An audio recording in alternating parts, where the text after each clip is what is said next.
like it. Yeah, I like it too. Look at this. And then you did mention how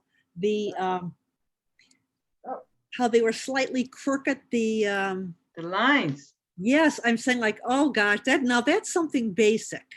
Do you know Well, what I mean? That the lines are not straight when they should be straight. Right. That I should pick up. But I think it could be, like if I were to go like this, I think if I go like this, oops, like this, it straighten it up a little bit. Okay.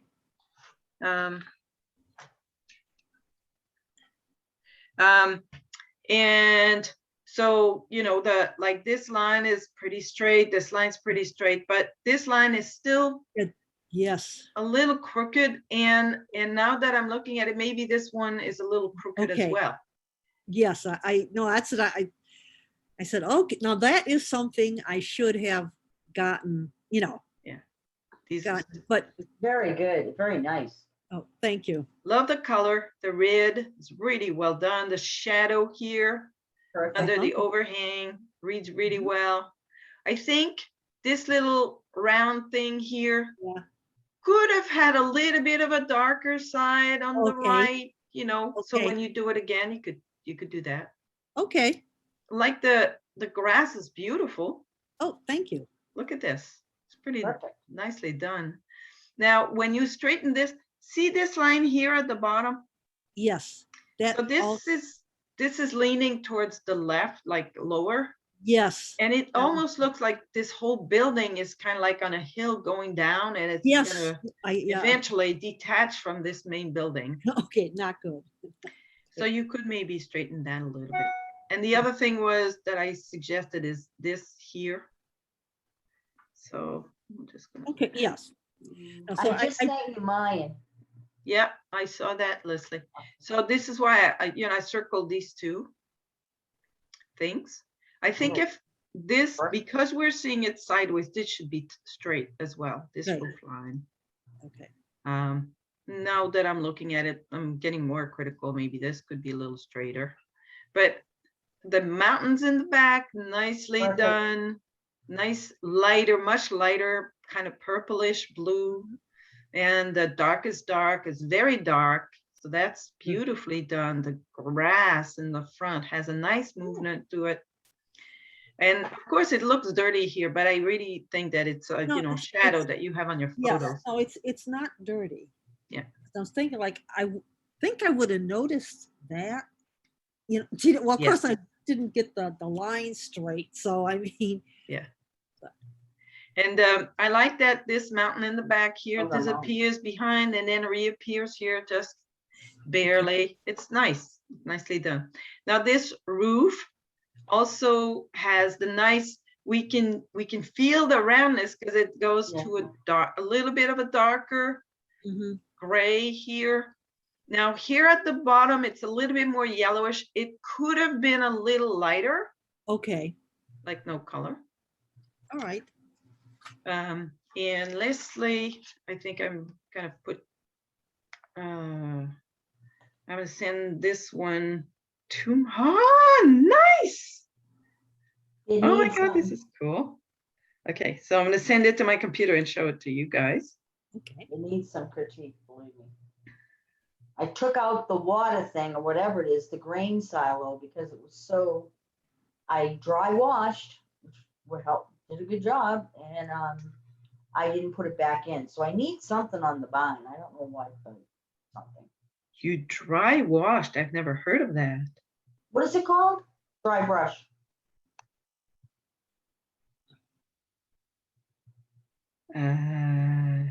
But when you removed it, I then put the color I made that I thought was gray a little bit lighter over it. Okay. Then I painted it red over it. Right. It's a nice red that you have.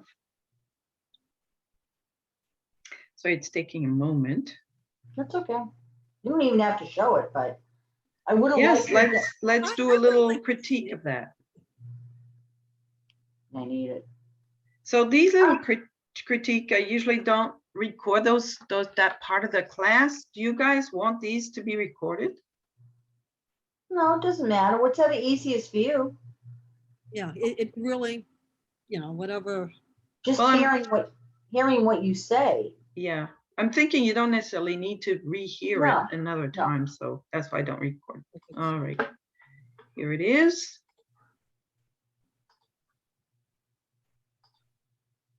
No, it's not really.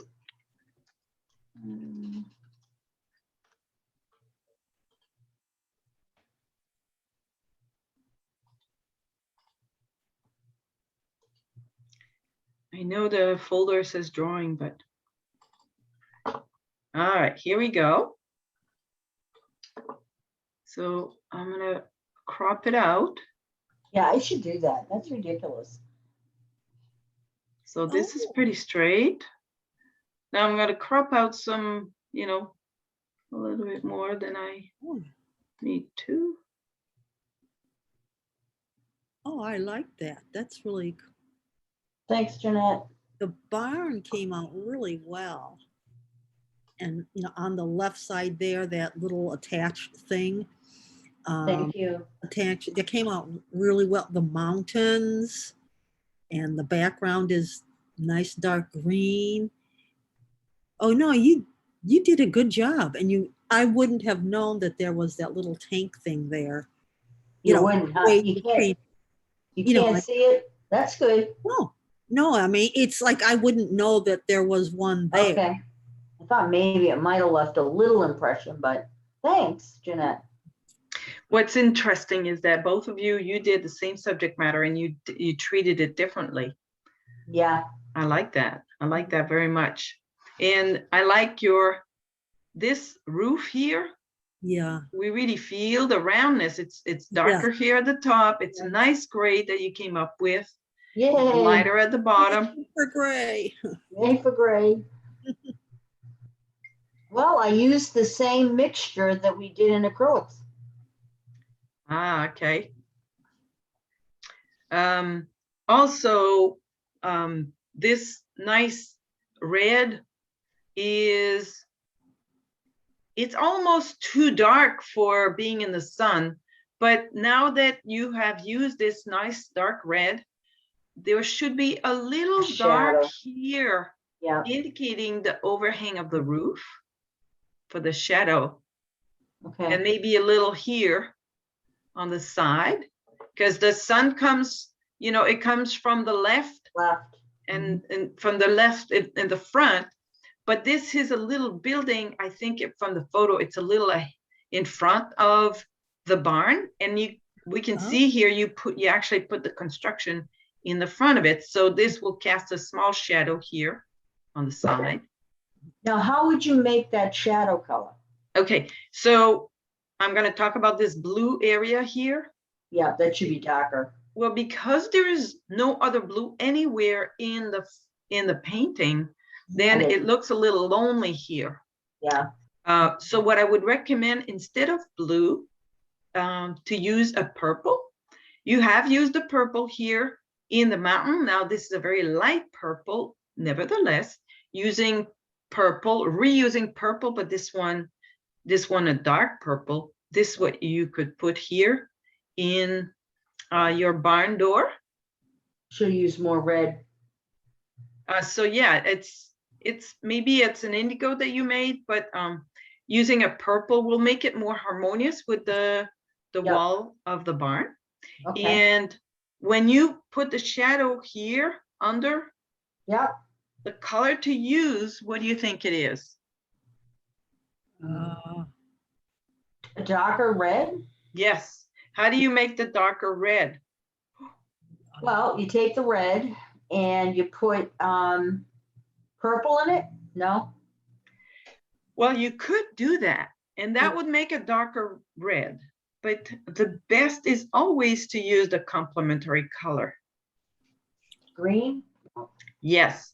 So put a little green into your red, and then it will look like it's a shadow that belongs there, because it's just the same color as the wall, but a little darker. And using the complementary color makes it very harmonious when you create the shadow. Now, Okay. these two little windows that you put here, They also have a middle part that is dark. Okay, Look back That on the should be the photo, same so you color. can reuse this purple and put it here. okay. Windows look really good. I mean, it adds, Yes. Yeah. It adds dimension and it adds personality. But Mhm. that blue boy, that doesn't, I can see. Yeah. Now this grass is very interesting. It's got some nice design, different color greens in it. Mhm. Perhaps you can try to soften the edges a little bit on the patches. Okay, That will make it more interesting. okay. And maybe here, see this, the angle of this Bring it up a little. could be a little, yeah, a little higher. Okay. Okay. All right. So if I were to show my demonstration, oh, I didn't put it here. Oh, crap. I forgot to bring it here. It's a good thing I did not. I did send it to you, right, guys? Yeah, I did. Yes. This one, maybe. No, that's Janet. Some jokes.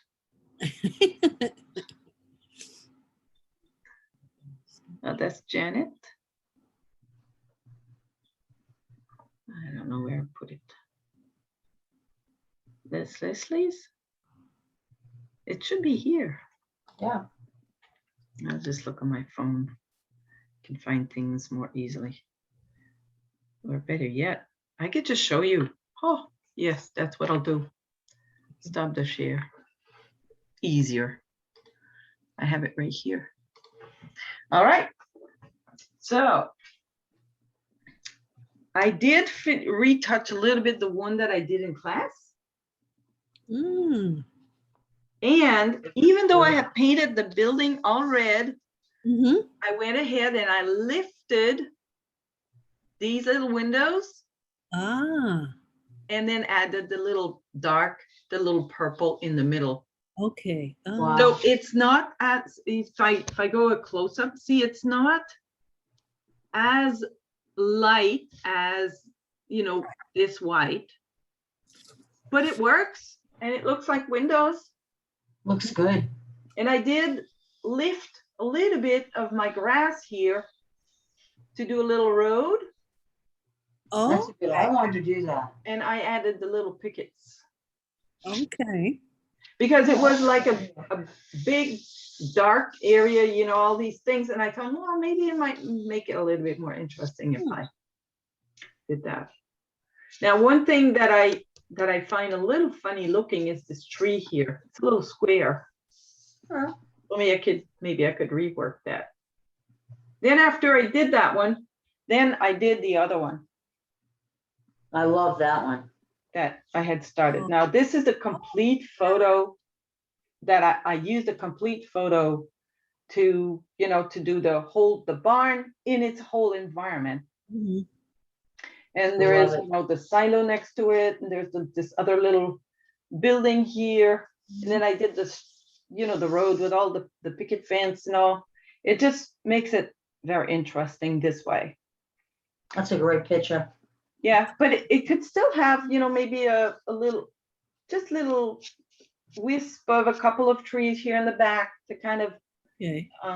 make it a little bit more interesting. But I think I like the way that the grass came out here. Yeah. And you can see here how much more yellow I had put in the grass as opposed to this one. No, But, but it's very interesting, the arrangement of, you know, with the silo and Yeah.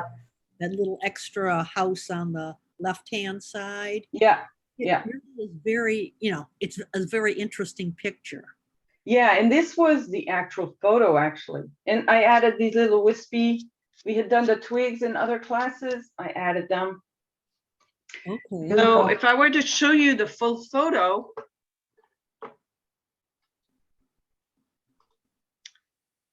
photo. Here. See, that's Yeah, the full it. photo. Yeah, All right. you So nailed it. the road is here. I actually, you know, I simplified it and I made it the way that I wanted. But these picket fence, they're on this side of the road, and then the other picket fence are on the other side. Oh, So you can't really see the road, but I decided to show it on my interpretation of the thing. And see, there's even this little fence here. I didn't put that in. okay. And the silo is fatter. So, I like but that one. so if I were to do, can I zoom in on this? I think I can, like this, maybe. Oops.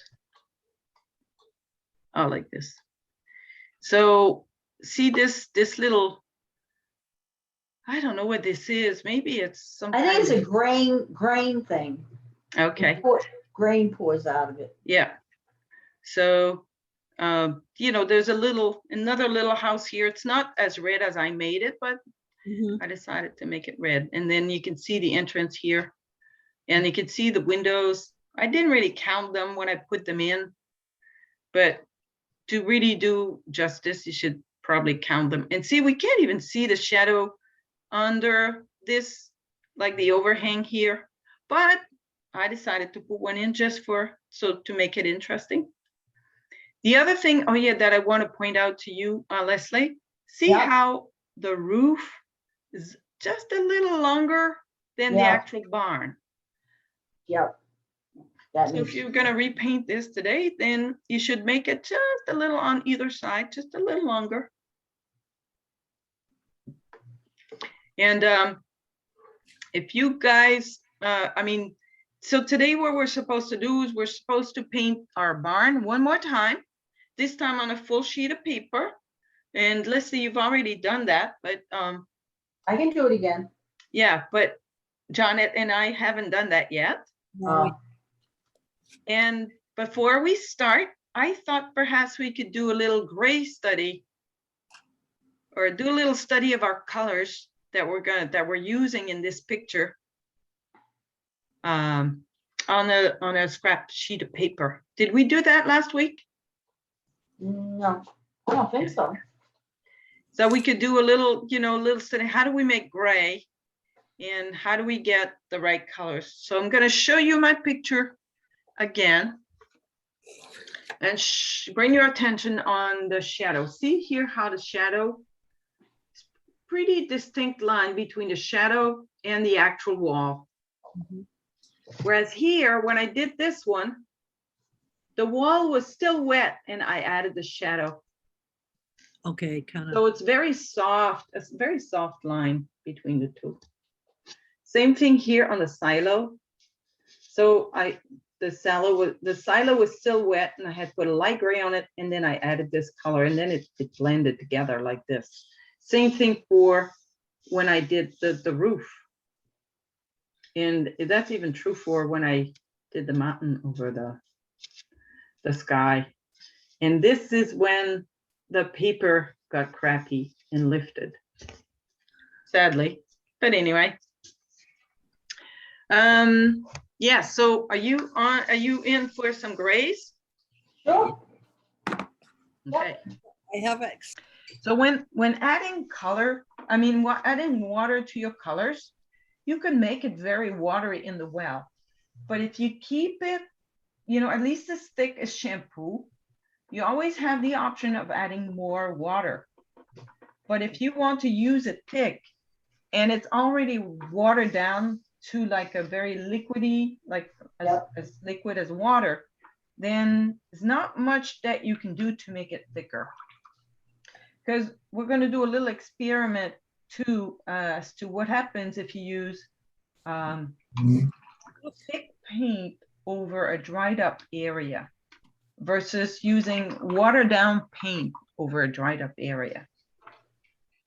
This is like it's another learning. I've been meaning to teach you guys, and it just hasn't happened yet. Oh, it's So- happening. I thought today was the day. Okay. So yesterday during the class that we did outside in plein air, Yeah, the students had to start drawing with their mid-tone, and then using the kneaded eraser, they had to remove the areas where the colors, oh, wow, the tone was going to be lighter, and then with their 8B pencil, add the areas that were going to be the darkest dark. nice. What'd you draw? What was the building? We actually were sitting right in front of Life Alive on yeah, Mill Street, yeah, and yeah. the little white house that used to be Van Gogh here. Oh, yeah.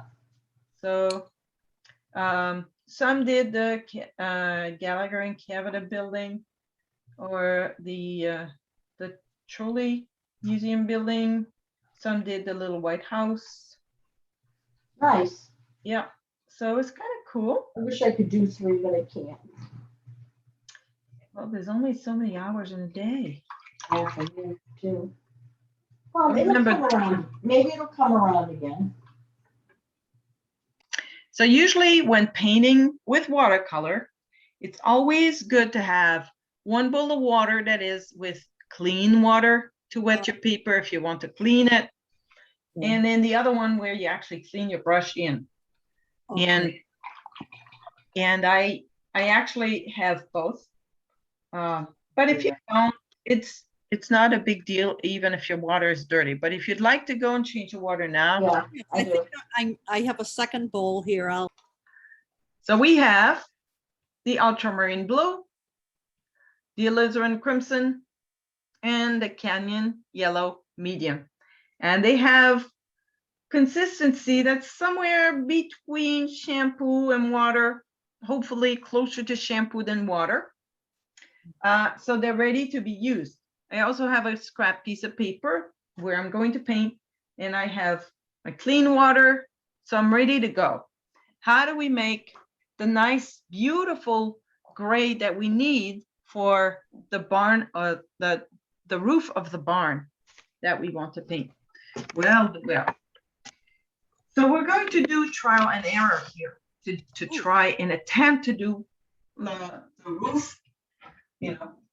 So if I show it to the camera, this color here, it almost looks like a little bit of a purplish color, this one. And if I look at this one, it's more of a bluish gray in this instance. And the easy thing is to compare it with, you know, the mountain in the back is more of a purple color, so you can see this has less red in it, maybe a little yellow. Whereas this one, it's a little bit more purple compared with the bluish mountain in the back. So this one has a little bit more purple. But gray, it can be, you know, it can be a bluish gray, it can be a reddish gray, a pinkish gray, it could be a greenish. So gray has different colors. And if you go to any of the hardware store, before you prepare to paint a room with a gray color, and you say, well, you say to the guy, I'd like to buy a gray paint. He will show you like 100 different tints of gray. And then you're gonna have to make your choice. So it was funny because in the acrylic class 2 days ago, one of the students said, oh, well, this is, now we are getting to the true gray. I said, well, okay, all the other grays that we did before were what? False grays. So it all depends on what you're looking for. And it also depends on what's around it. So let's start with an easy one. We're gonna start with a gray made of blue, just blue. So I'm gonna wet my paper, this area here. and dipping my brush into a little bit of blue. Just put it here. And it almost turns out to be gray. It's a bluish gray, but it's kind of a gray. So now, remember that when you put a color in watercolor paper, it will always dry lighter. So for now, this is my blue-gray color, but once it's dry, it's going to be even lighter than this. So that's our first gray. And, you know, the best to remember what color you have put is to write it down. So this is just blue.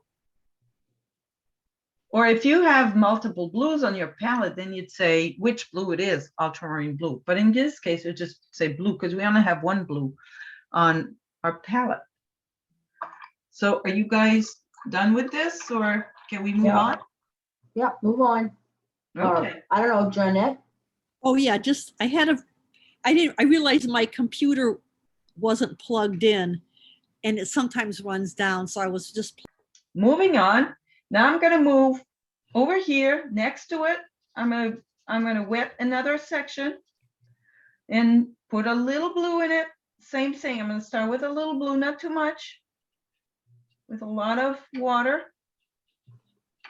And in this blue, I'm gonna dip in my red just a teeny little bit. So now this is too much red.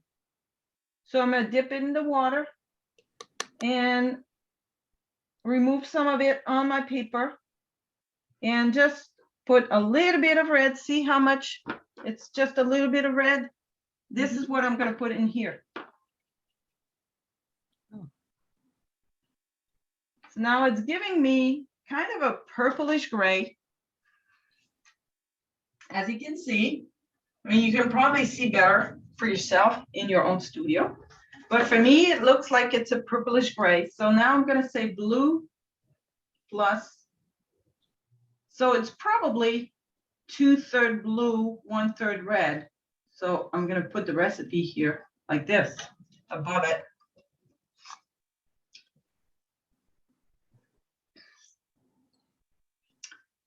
And remove this.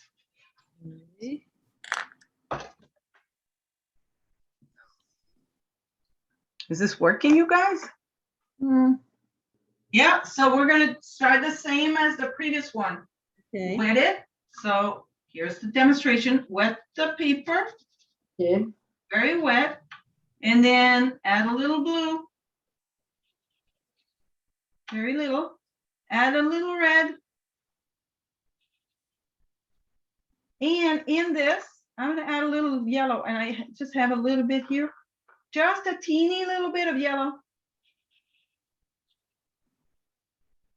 When I wet it and I mix it all up, I get gray. So if I show it to you, you can tell, see, this is my gray. And when it dries, it will be a little lighter because watercolor always dries lighter.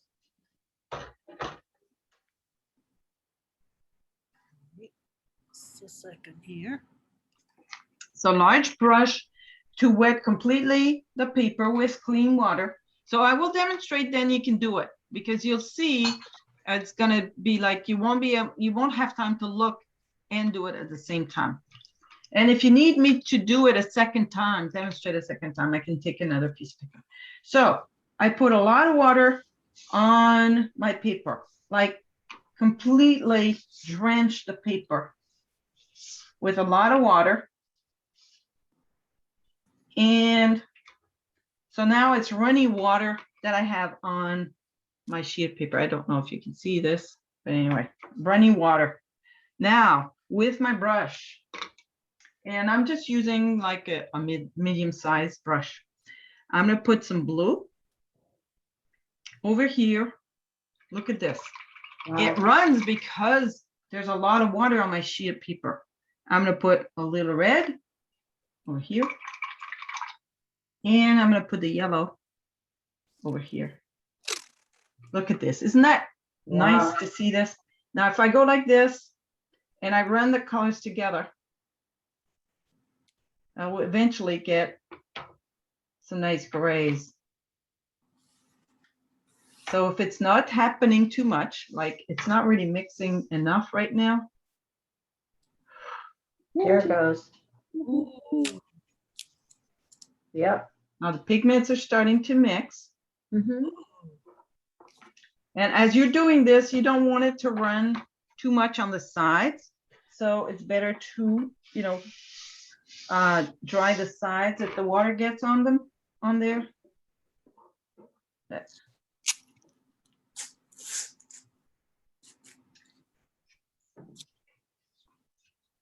So the more, whoops, see now it's, so if you're not wearing your apron, not a good day not to wear an apron. I should have worn mine. Oh, close. All right, so now it's not really mixing enough that I want. So now I can go and add a little bit more of the colors that I want. So add a little bit more blue here. And I can add more water if I want to and have them mixed. And then add a little bit red over here in this mix and add even more water. So now they will mix better. And I can even help it with my brush to mix them together. It's abstract. And then eventually you'll see that it will become more of a gray. Now you can see here, this is more like a brownish color, but if there's more red in it and more blue in it, I think it's better if you tape around the section, like maybe double tape so that the colors won't, they won't run out. So you can help it like this. Oh, yeah. And by mixing all the colors together, that's how you get a gray. So some grays will be more brownish color. And some grays will be more a greenish color. And when it's too brown, that means there's too much red in it. And so therefore you can add a little blue. And then you're getting the gray. Look at this. Oh, yeah. Yeah. It's So amazing. that's what you have to do. You have to use a soup. And then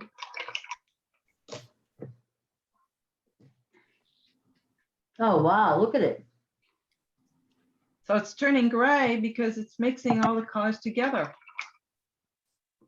And this is still very red, so I'm going to add more blue here. And a teeny yellow.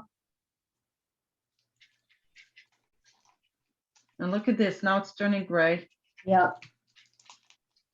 So playing with the colors, what you need to do in order to get to know the colors. To mix them. Yeah, so now it's your turn. Now, do you want me to start this demonstration again? Yeah. That sounds like a good idea because that was very, wow. Yeah. It's psychedelic. Yes, it is.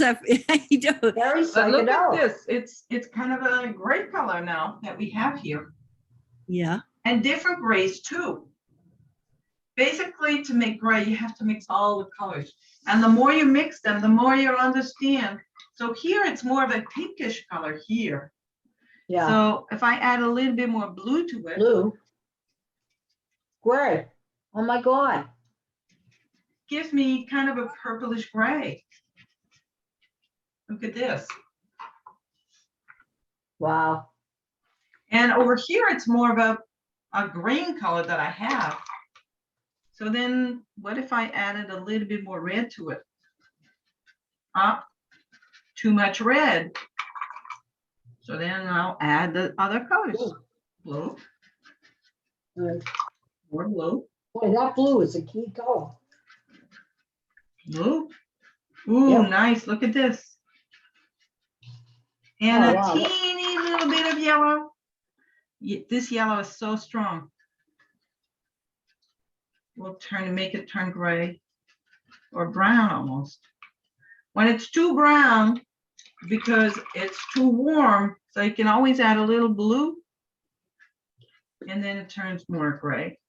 Wow. There is All right. no blue gray. So I can demonstrate this one more time.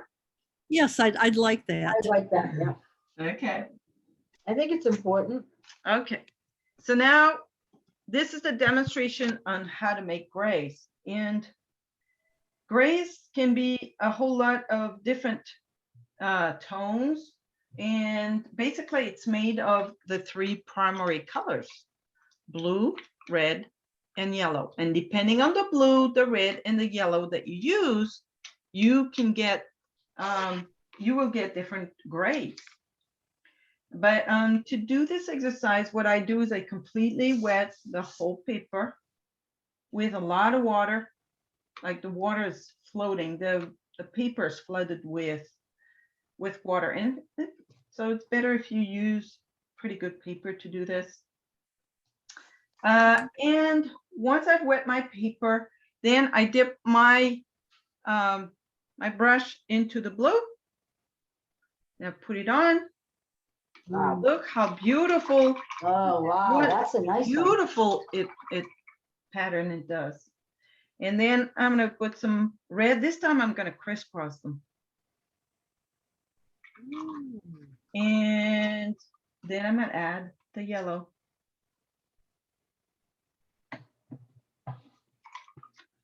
And what happens, look at this, isn't that beautiful?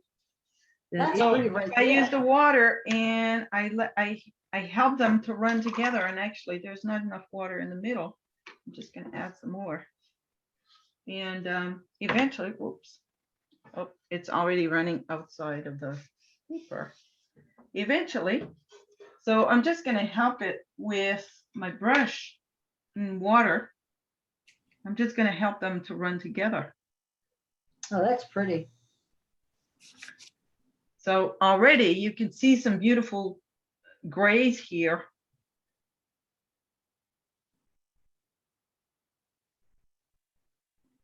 I think it's less dangerous to do it this way. Yeah. But basically, we're getting grays now. Yeah. Some are lighter, some are darker. But by mixing all 3 colors, we're getting grays. And if I show it better to the camera. Oh, yeah. That's more gray than the last time. Yeah, Yeah. yeah. And so over here it looks pinkish because there's more red. Okay. So maybe I could add a little bit more yellow. So I'm adding a little bit more yellow and a little bit more red. See, every time I clean my brush in between, I mean a little bit more blue. Okay. And now with the water on my brush, I'm going to try to have them mix together. And now I'm kind of creating this nice gray. Whoa.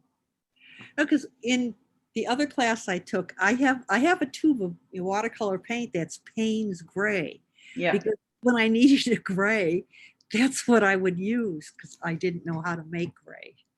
Yeah. But basically mixing. That's pretty gray. Yeah. So now I we love that. have different grays. Of course, some of it is more of a pinkish gray here and Mhm. purplish gray here and greenish gray here and over here as well. But I mean, these are all nice colors for grays that could be used when you need a gray. Because I a think gray is, yeah. it's never really like a combination of black and white. It's usually, the gray is usually like a toned down reflection of what's around the object.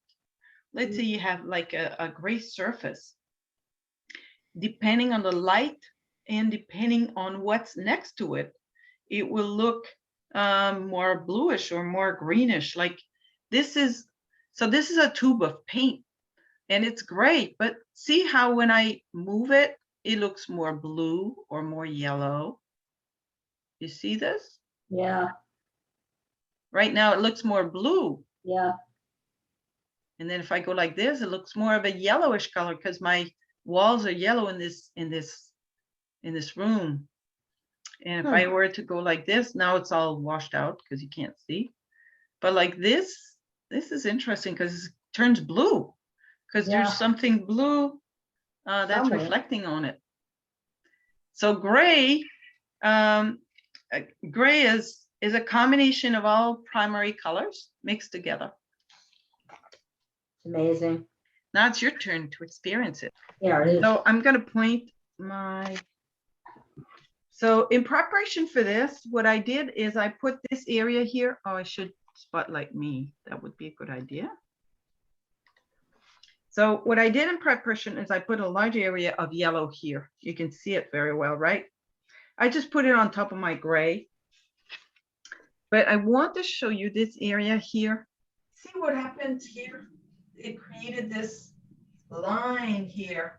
Okay. Yeah. I didn't try to do this, or like here. Mm-hmm. So this is called flowering. What happened here is I had a lot of water in this area, and when I put the pigment into the water, the pigment tends to run to the edges of the water. So it goes here and creates this edge all the way around, because the pigment, and this is more pronounced here. You can see all the pigment is on the edge, and it creates what we call a flower. Sometimes you want this effect, but sometimes you don't.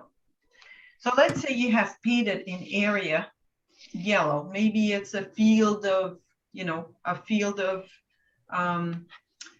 a yellow field somewhere. And now you want to add some little green grass on top. But you do not want to create the flower effect. You want to actually create like very distinct blade of grass. Well, if you have like a very thin brush, that will work. But let's say we don't need to use a thin brush. But let's say I have this nice little brush here for this. Mm-hmm. And so I'm going to create a green with what I have in my wells, which is kind of watery, this green. And I'm going to try it here, see what happens.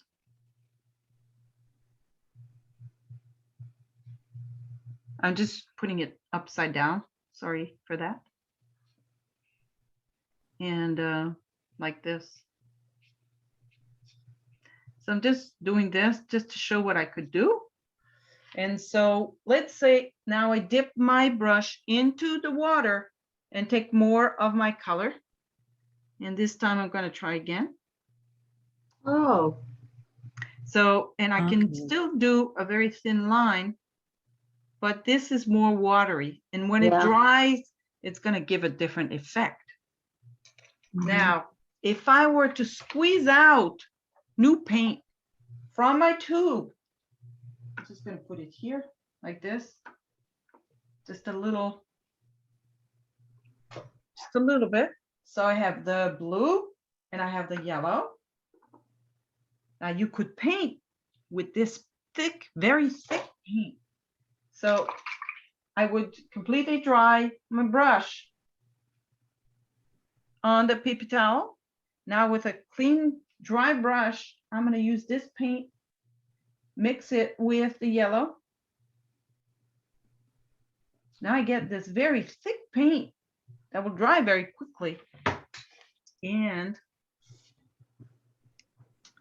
if I paint on top here, it will give the nice dry brush effect.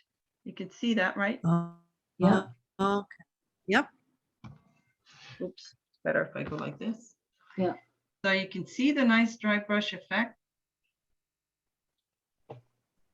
That's pretty. And this will never create a flower. because it doesn't have Okay. water in it. It will stay exactly where I put it. You could even, if you have, um, if you have a palette knife, you guys, you could also use this to paint with. So I could use a little bit of these two colors. With watercolor? Yeah, look at this. And Oh, then we never, I could paint on top. Look at this. Oh, I would I didn't- never think of that. no, I because thought it was I, just the strokes. Oh, yeah. Look at these beautiful effects I could get. yes. No, because I associate that with painting with like oil or acrylics. Yeah, me too. Yeah. Nice. And No. once you've laid it out with this, you could, if you wanted to, remove Yeah, a make little bit of it signs inside. before it's dry. Or you could use your brush that has water in it and mix it up. So If you can take water, with the color, or you can dry, clean your brush and go right to the pigment and just use the pigment for a thicker color. Yes. Wow. And when you do that, see, now I just used the blue. I can easily put a very dark blue down. Look at this. Very Okay. dark blue, very pigmenty. And then if I wet my brush and I almost dry it on my paper towel, I could then remove Yeah. a very thin line. And it extends outside. So if I do it again,